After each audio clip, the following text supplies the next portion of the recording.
And by the way, that police chief in Atlanta resigned. That case is ramping up tensions, creating even more hostility towards law enforcement nationwide.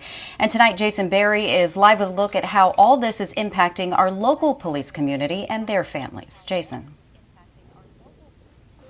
You know, I spoke to a retired police officer today who told me nobody hates bad cops more than good cops, which is why he says it is so unfair that so many good officers have come under attack simply because they wear a badge.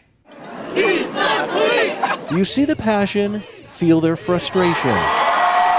Protesters in Arizona and across the country taking a stand against racial injustice. It's just an easy target to bash police right now. Retired Phoenix Police Sergeant Darren Birch supports the peaceful protests.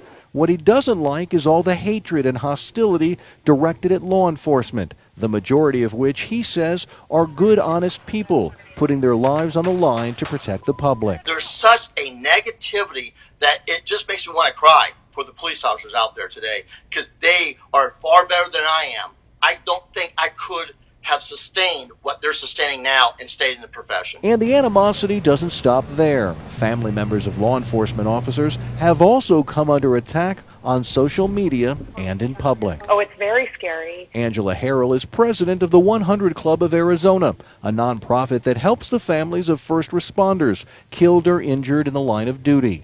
Harrell says it's stressful enough wondering if your loved one will come home at the end of the day. And now having to deal with all of this can be overwhelming. The anxiety level, I can't even begin to tell you. They're scared. They're worried. They don't know when this will end. They just know that they have to protect their home, protect their young ones. The 100 Club has created counseling groups to help law enforcement families deal with the hostility in the community. So heartbreaking to see. Rosemary Zor with the Fallen Officers Foundation wants the public to do more. Zor's father died in the line of duty when she was 7, so she knows the heartache police families face. When you see a police officer, go up to them, thank them, tell them you appreciate what they're doing for you and for your communities, that you're praying for them. That will go such a long way. It did before, and it will now more than ever. Now, every current and former officer I've spoken to recently is absolutely appalled by the killing of George Floyd and supports some kind of police reform. They simply hope that all the anti-police folks will tone down their rhetoric a little bit and not lump every police officer altogether.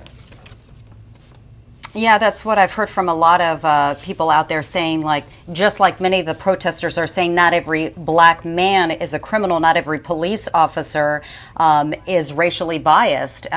But it is important to note, even though there is this kind of wave that we're seeing of just Black Lives Matters, not really blue lives on social media, there is still a great support locally and elsewhere across the country for law enforcement.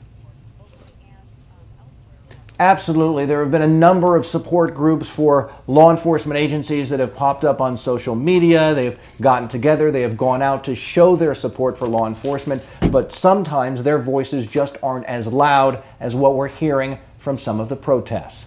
Reporting live in Phoenix, Jason Berry for Arizona's Family.